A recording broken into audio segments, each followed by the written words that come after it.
को पता। अगले सीन में हम नेज़ू को उसके भाई बहन के साथ उसके घर में देखते हैं।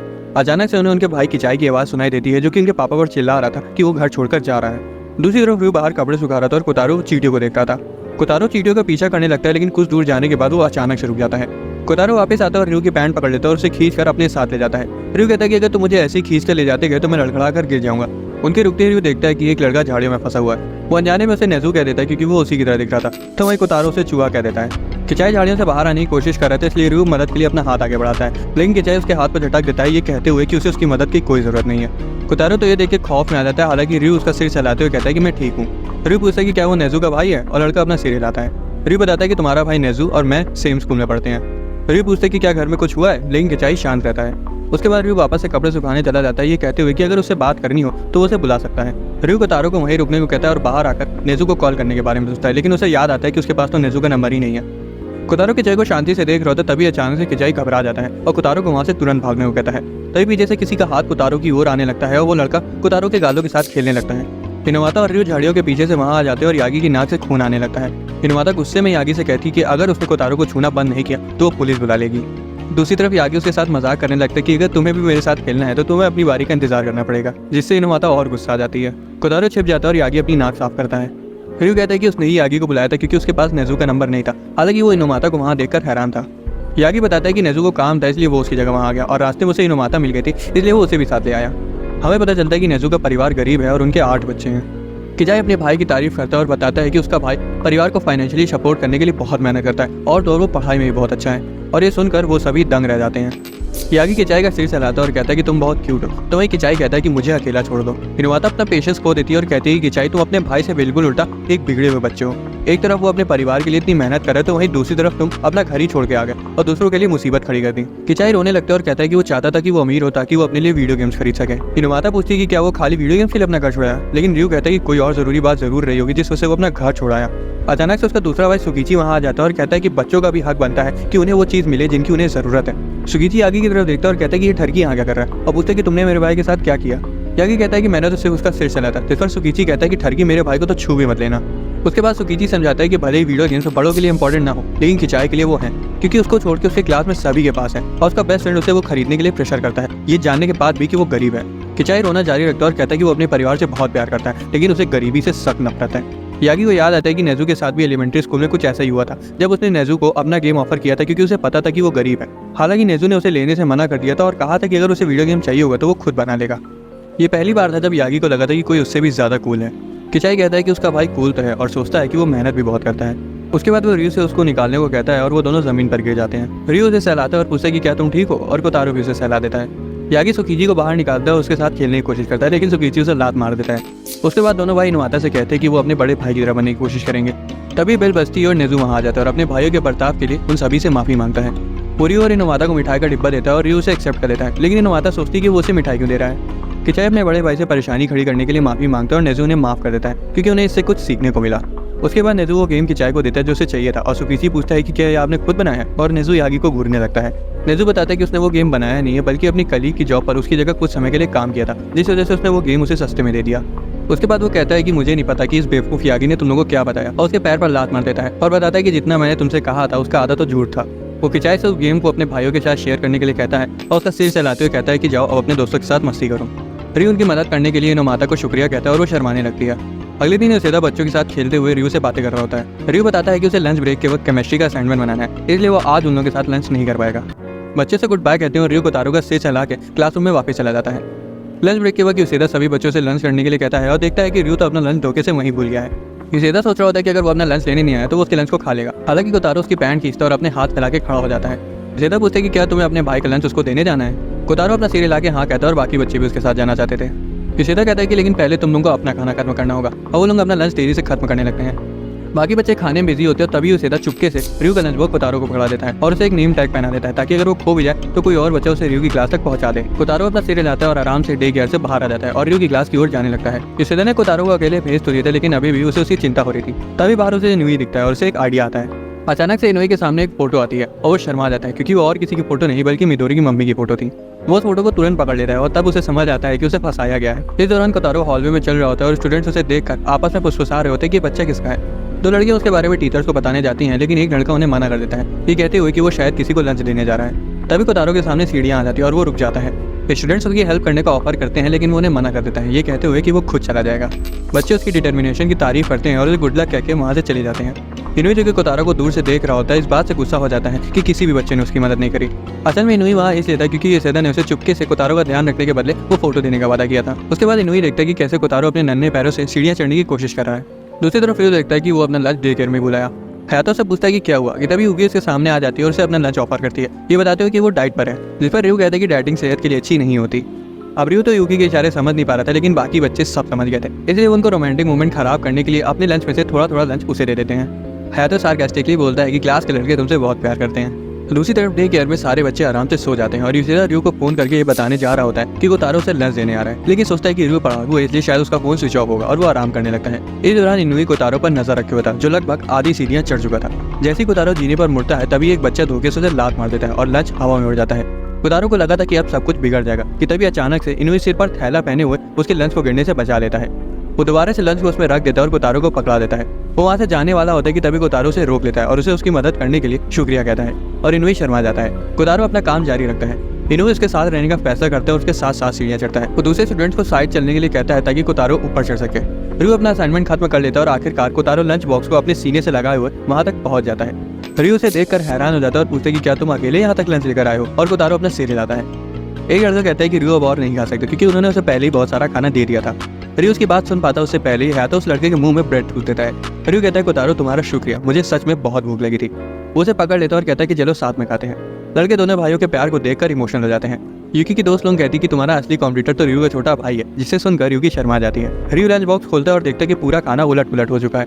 वो कोतारो को थोड़ा सा चावल खिलाता है और दोनों भाई साथ में लंच करते हैं और इसी तरह कोतारो अपना पहला काम करने में कामयाब हुआ। इनुई भी ये सब देखकर काफी खुश हो जाता है। शिकावा से आंसू पोंछने के लिए रुमाल देता है और इनुई से देखकर घबरा जाता है क्योंकि वो अचानक से वहाँ आ गया था।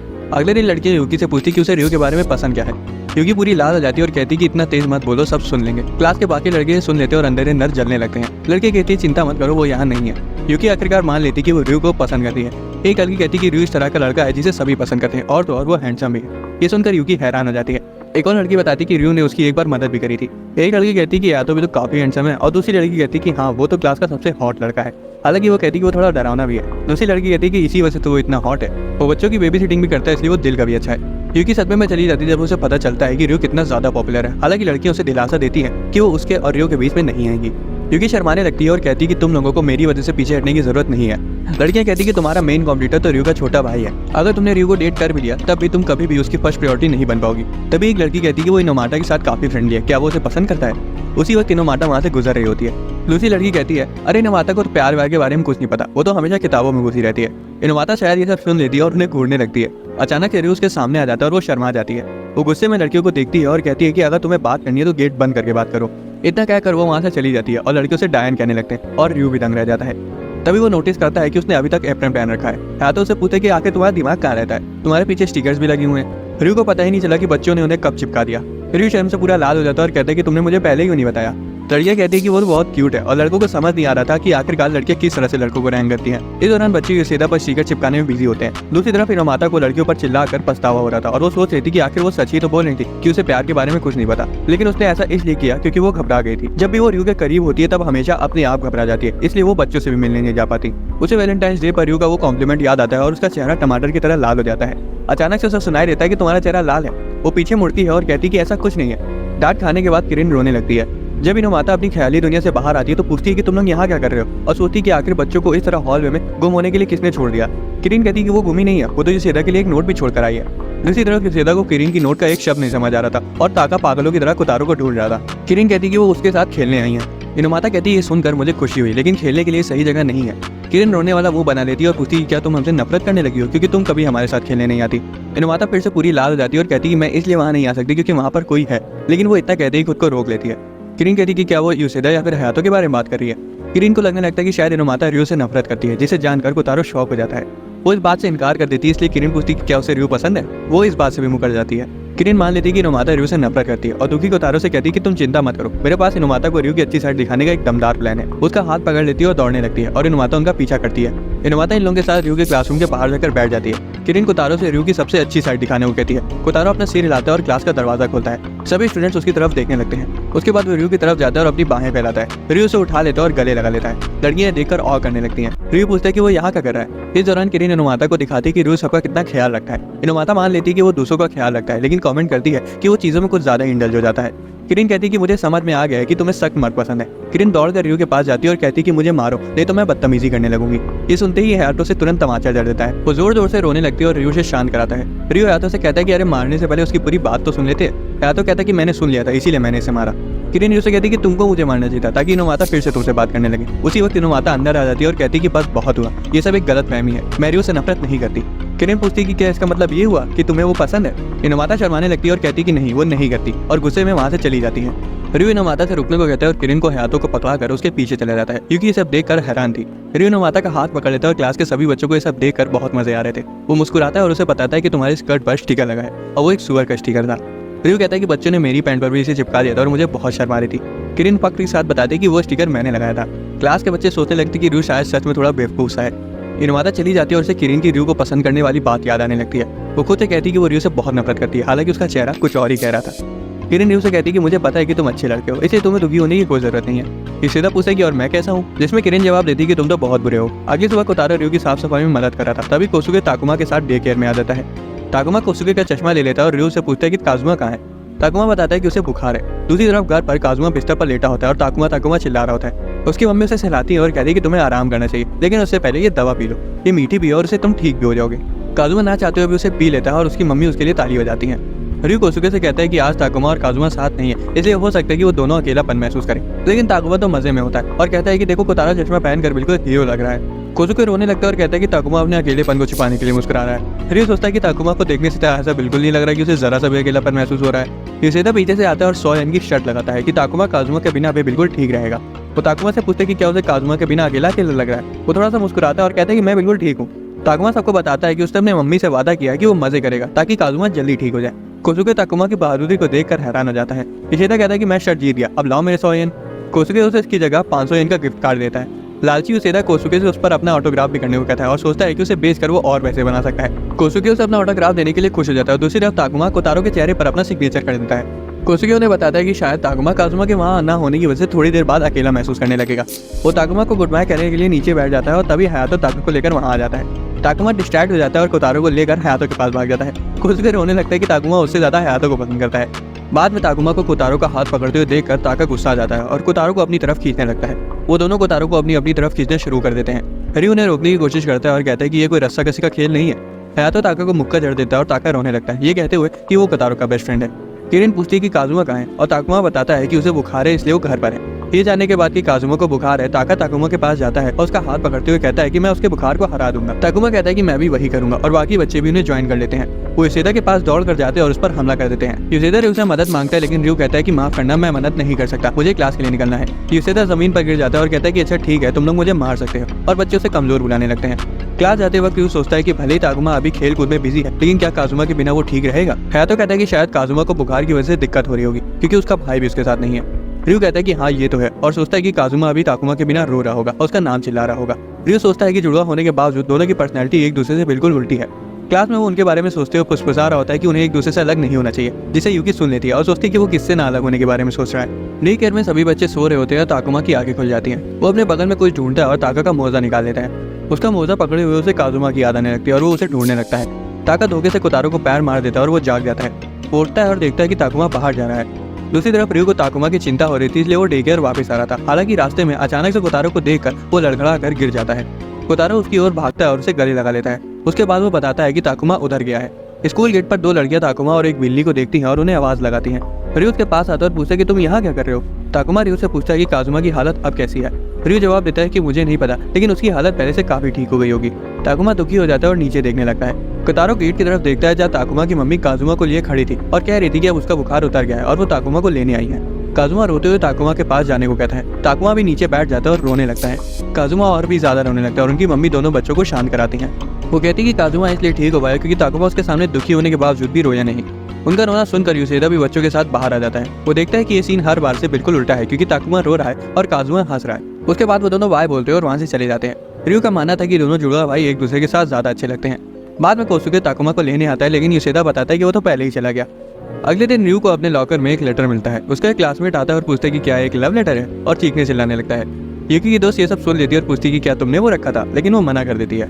हाथों चेक करने के लिए लेटर ले लेता है, लेकिन र्यू शर्माने लगता है और उसे वापस ले देता है कि क्या करेंगे, मैं खुद चेक कर लूंगा। जैसे ही वो लेटर पढ़ने वाला होता है तभी नुमाता वहाँ आ जाती है और उनसे रास्ते से हटने को कहती है। वो लेटर छिपा लेता है और माफी मांगता है। लड़का उसके हाथ से वो लेटर ले लेता है और ड्रामेटिक वे में जोर जोर से उसे पढ़ने लगता है। वो लेटर एक लड़की की तरफ से था जो कि र्यू को इतना ज्यादा पसंद करती थी जितना मैं अपने सब्सक्राइबर्स को करता हूँ। ये सुनकर यूकी और नुमाता दंग रह जाती हैं। लड़का आगे बढ़ता है कि वो लड़की उसके लिए स्कूल के पीछे वेट करेगी। पहली बार र्यू का चेहरा भी लाल हो जाता है क्योंकि उसे समझ नहीं आ रहा था कि वह उसका जवाब कैसे देगा। वो लेटर ले लेता है और कहता है कि उसे सोचने के लिए समय चाहिए। जैसे ही वो जाने लगते हैं हाथों कहता है कि तुमने अभी भी स्कूल के अंदर के जूते पहन रखे हैं। डे केयर में बच्चे नोटिस करते कि र्यू का चेहरा लाल है। यूशिदा उससे पूछते कि क्या तुम्हें बुखार है, लेकिन र्यू झूठ बोल देता है कि वो यहाँ भाग कर आया था। उसका छोटा भाई एक कंबल लाता है और उसकी गोद में बिछा देता है। फिर उसे सहलाता है और कहता है कि चिंता मत करो, मुझे बुखार नहीं है। फिर उस कन्फेशन के ख्याल में खोया होता है, इसलिए वो मिडोरी का डायपर बदलते हुए धोखे से पाउडर जमीन पर गिरा देता है।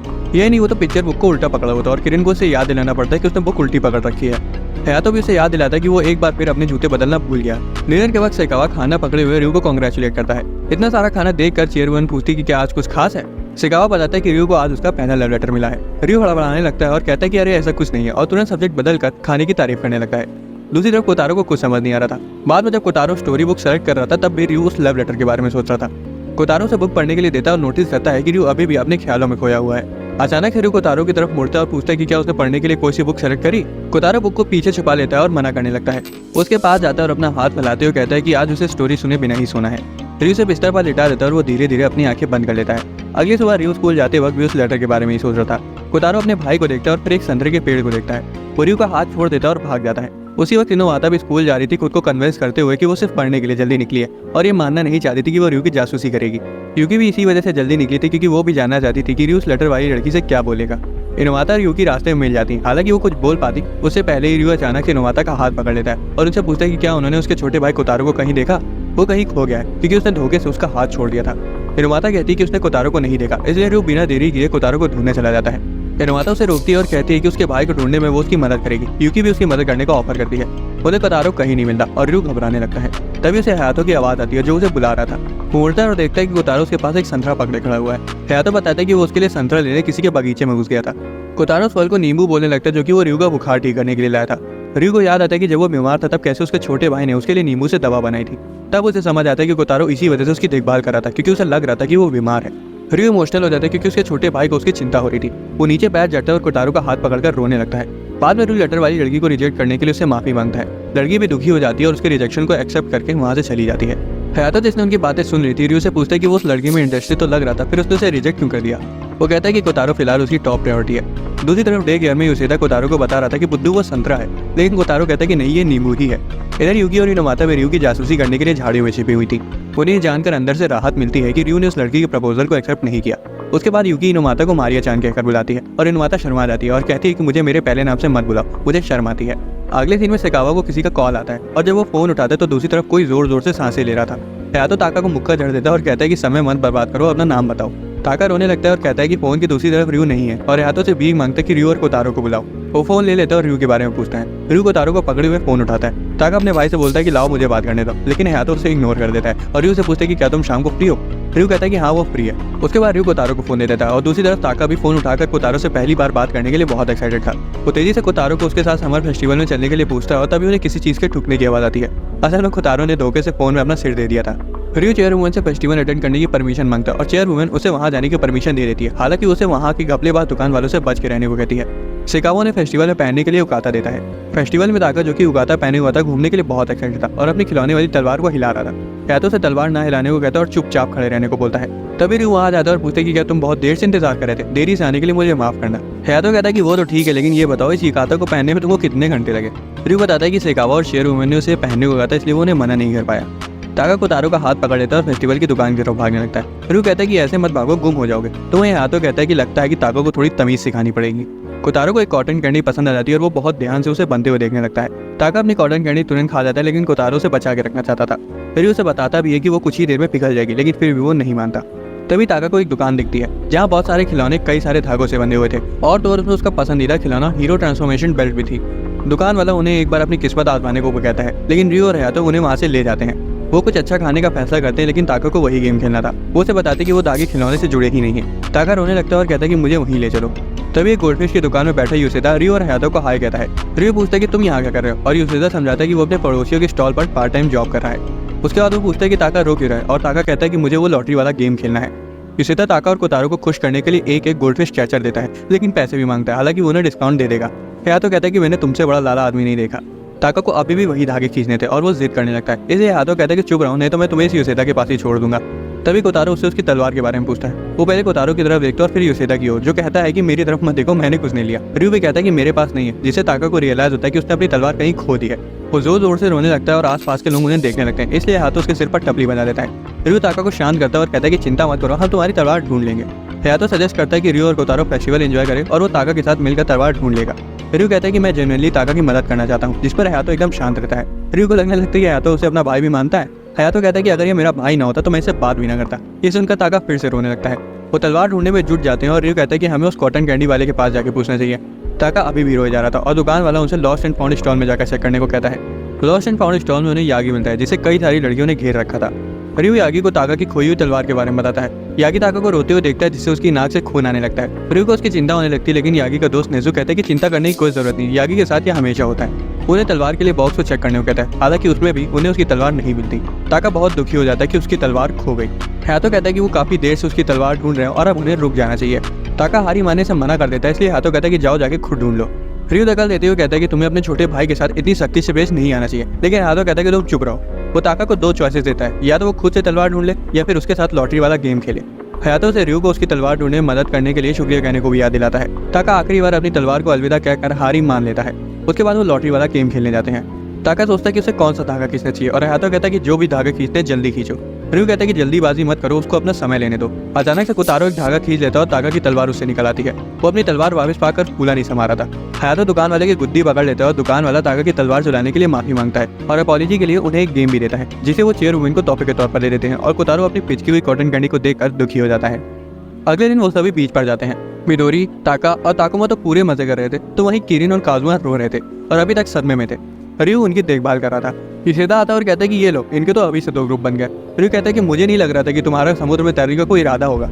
यूसेदा कहता है कि तुम बिल्कुल सही हो, मैं यहाँ तैरने नहीं आया, मैं तो बस यहाँ अपनी आंखें सेकने आया हूँ। वो हाथों के बारे में पूछता है और रियो समुद्र की ओर इशारा करता है। तभी अचानक से किरिन की मॉम पीछे से आ जाती है और रियो चौंक जाता है। बाकी बच्चों की मम्मियाँ भी वहाँ आ जाती है और कहती है कि तुम जाके स्विमिंग एंजॉय करो, आज हम बच्चों की देखभाल कर लेंगी। शिजुका कहती है कि मैंने इनोमाता को भी आने को कहा था, वो भी शायद आती ही होगी। तभी इनोमाता वहाँ आ जाती है और देरी से आने के लिए माफी मांगती है। वो सभी उसे देखकर हैरान हो जाते हैं, क्योंकि उसने स्कूल का स्विम सूट पहन रखा था। यूसेदा कहता है कि ये नॉटी गर्ल स्कूल का स्विम सूट पहन कर आ गई, और शिजुका कहती है कि तुम अपने काम से मतलब रखो।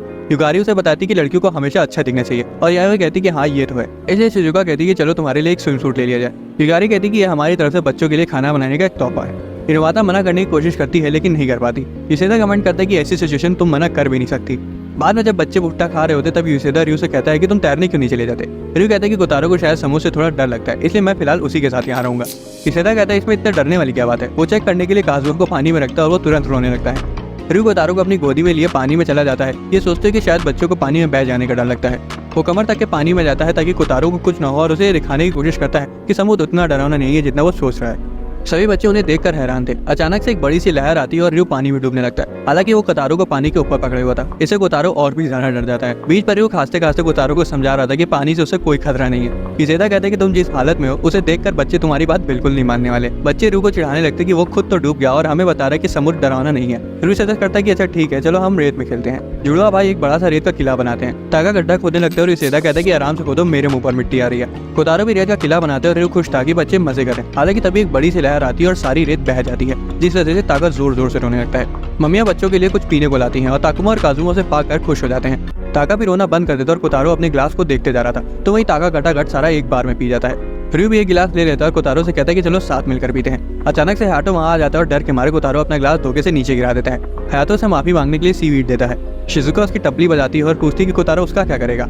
रियो अपनी ड्रिंक कोतारो को दे देता है। उसके बाद वो कहती है कि इनोमाता ने अपने कपड़े बदल लिए, क्या तुम लोग उसे देखने नहीं जाओगे। उसके आते ही वो सभी उसे घूरने लगते हैं। उसने एक प्यारी सी फ्लोरल प्रिंट की बिकनी पहनी हुई थी और तो और उसने साइड पोनी टेल भी बांध रखी थी, जो उसकी क्यूटनेस में चार चांद लगा रही थी। हयातो कहता है कि इसमें खास क्या है, उसने सिर्फ बिकनी ही तो पहन रखी है। रियो कहता है कि वो सच में क्यूट लग रही है और खासकर उस पर बने पैटर्न्स। उसको समझ नहीं आता कि वो कहना क्या चाहता है, इसलिए वो क्लैरिफाई करता है कि वो पैटर्न्स किरिन के फ्लोटिंग ट्यूब से मैच कर रहे हैं। शिजुका कहती है कि मुझे मेरे बेटे से कोई उम्मीद नहीं है। आयोई कहती है कि इनोमादा किरिन से मैचिंग कपड़े पहनकर खुश लग रही है। तभी रयू कोतारो को बजरी में बैठे हुए देखता है और उसे बताता है कि वो कोई बैठने की जगह नहीं है। वो उसे वहाँ से ले जाता है और जैसे ही वो थोड़ा आगे पहुँचते हैं पानी रयू के पैरों तक पहुँच जाता है। कोतारो ना डरने की पूरी कोशिश कर रहा था। रयू ये देख लेता है और सोचता है कि कोतारो किसी चीज़ की कोशिश करते हुए ज़्यादा क्यूट लगता है।